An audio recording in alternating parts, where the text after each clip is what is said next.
Pendant plus de 300 ans, la Grande-Bretagne a dominé le monde, grâce à ses armées, ses conquêtes et à ses banquiers qui n'eurent de cesse de vanter la puissance de sa monnaie, la livre sterling. Cependant, un jour, cette façade glorieuse commença à se fissurer. Un par un, les pays colonisés proclamèrent ou obtinrent leur indépendance, une tendance qu'aucune force n'aurait pu inverser.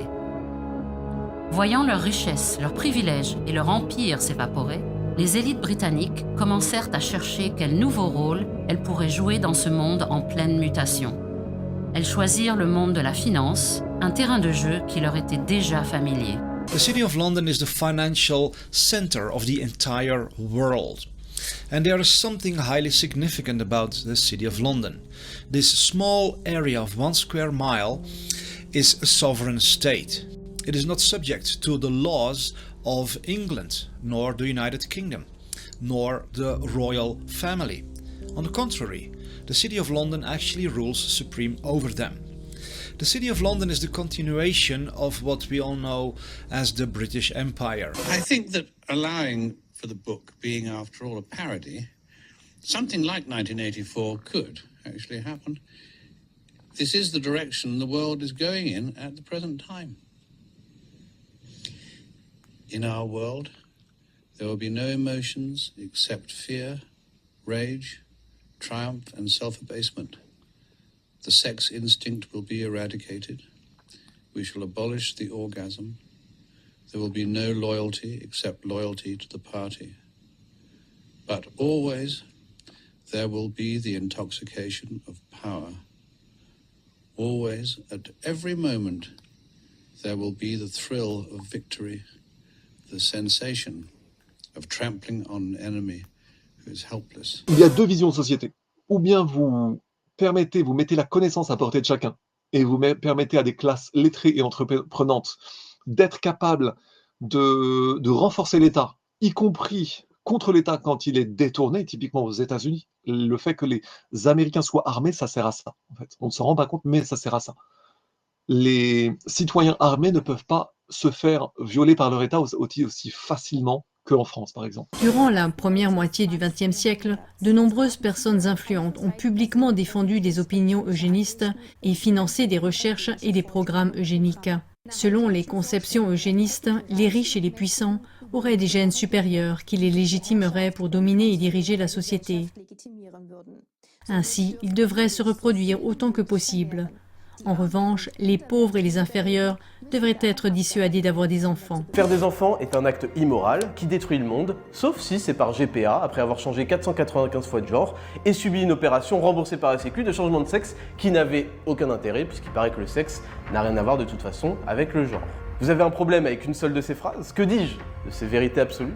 Vous êtes un sale climato-sceptique de merde, probablement anti-vax, anti-science, pro-Poutine, misogyne et transphobe, qui refuse de manger des insectes et du soja enrichi en microplastique hydrogéné. Les élites oligarchiques devenues mondialistes ont toujours ciblé ces classes moyennes montantes et capables de s'opposer au détournement de l'État.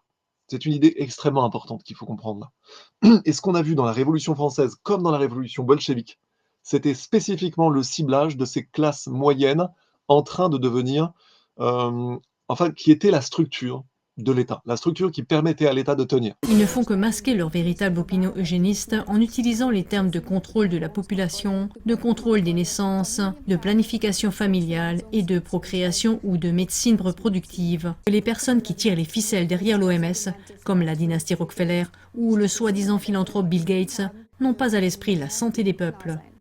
Au lieu de cela, ils dirigent de manière occulte et dure le développement démographique mondial. The entities who are behind both Israel and Hamas, they are the ones who have caused this conflict. They are the ones who initiate this war.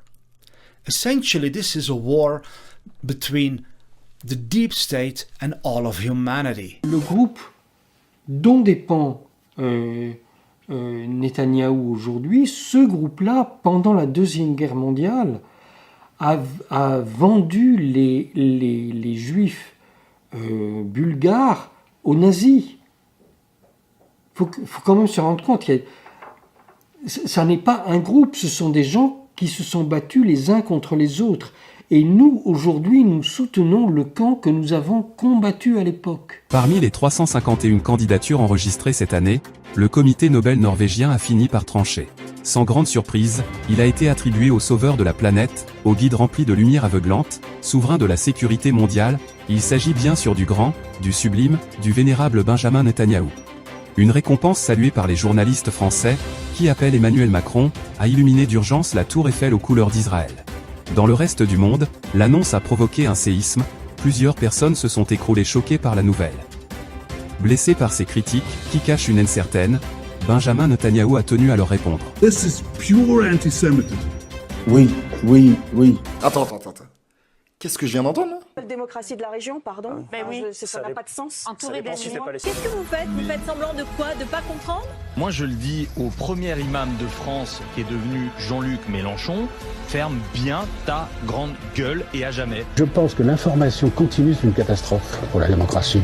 Mais je pense que je parle pour beaucoup de Français quand je dis qu'ils crèvent. Catastrophe. Israël fait le travail de l'humanité ici. Absolument aucun remords à ce niveau-là, qu'ils crèvent tous. Thomas, quand je parle, on se tait. C'est la règle d'or. Sinon, vous ne pourrez jamais aller travailler ailleurs quand je vais vous virer. Où est passée votre humanité, Madame l'ambassadrice, pour venir ici justifier ces atrocités ? Parce que vous avez montré des vidéos. Vous avez vu ça ? C'était au camp de réfugiés de Jabalia. Ce jeune homme qui est ici, ce n'est pas un terroriste. Il est brûlé vif ici. Parce que votre armée a bombardé un camp de réfugiés. Ici, c'est le bombardement d'un hôpital. Un hôpital avec des victimes civiles. Votre armée a tué en quelques mois autant d'enfants que sur les 4 dernières années dans tout conflit confondu par le monde. Les États occidentaux ont intégré ça. Ils ont intégré que c'était le peuple élu, donc que les Israéliens représentaient le peuple élu, et qu'ils sont au-dessus du droit international, puisqu'ils ne sont soumis qu'à la loi de Yahvé. Je ne parle pas de la loi divine, tu ne tueras point, etc. Parce que, oui, tu ne tueras point, d'accord, les 10 commandements, mais je veux dire, vous lisez le Deutéronome et le livre de Josué, c'est tu tues tout le monde. Tu tues tout le monde, donc tu ne tueras point, en fait, ça... Comme l'avait souligné Jean Solaire, ça ne s'applique qu'aux enfants d'Israël. Il n'y a plus d'eau, plus d'électricité, plus de nourriture. 558 pompes d'eau usée, usines de dessalement, puis réservoirs à Gaza avant la guerre. 386, soit 69% ne sont plus opérationnels. Plus de 85% des infrastructures détruites ou endommagées. Nous combattons des animaux. Et eux, ils sont là avec leurs représentants de cette armée. Mon colonel. Mon colonel, mon colonel, mon colonel. Mon colonel. Colonel. Et quand ils reçoivent le Palestinien Rami Abou Jamous, c'est pas pareil. Justement, ce 7 octobre, comment vous le vivez, vous ? On le vit tous les jours. Est-ce que vous condamnez ce qu'a fait le Hamas le 7 octobre ? Vous condamnez le Hamas. Le Hamas, vous le condamnez. Est-ce que vous condamnez le Hamas ? Non, je ne condamne pas le 7 octobre. Non.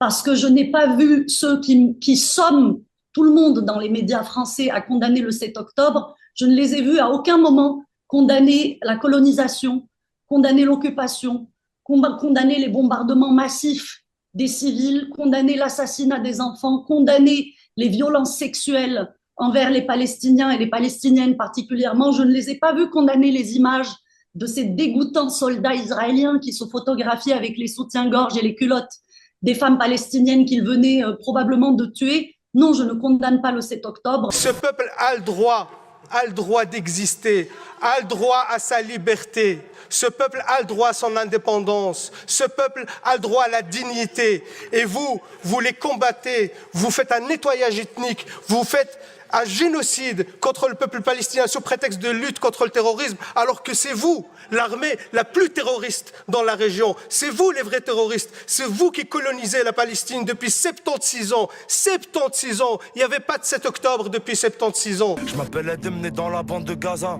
J'ai grandi dans un champ de ruines en guise de casa. Autour de moi que du bitume, y'a pas de gazon. Et les colons, ces bâtards, ils font que de nous gazer. Y'a rien à faire, ma terre c'est devenu comme l'enfer.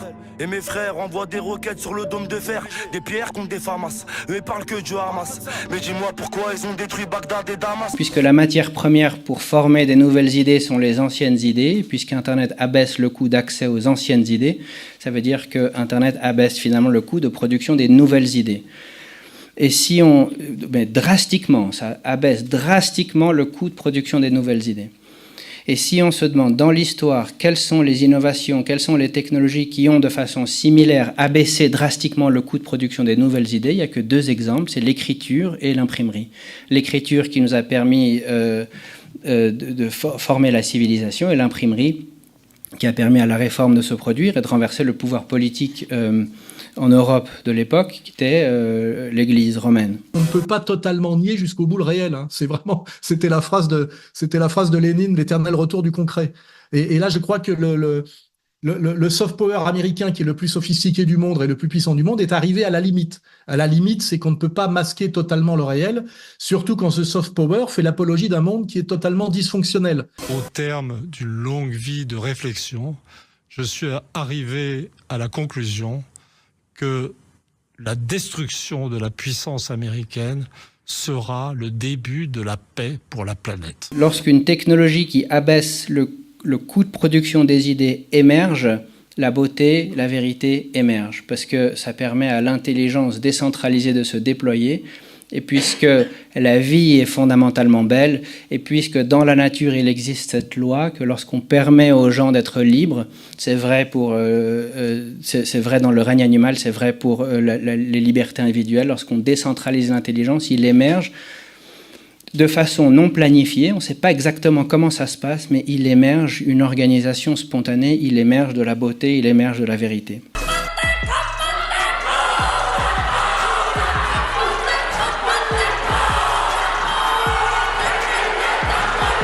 Imagine a boot stamping on a human face forever. The moral to be drawn from this dangerous nightmare situation is a simple one. Don't let it happen. It depends on you.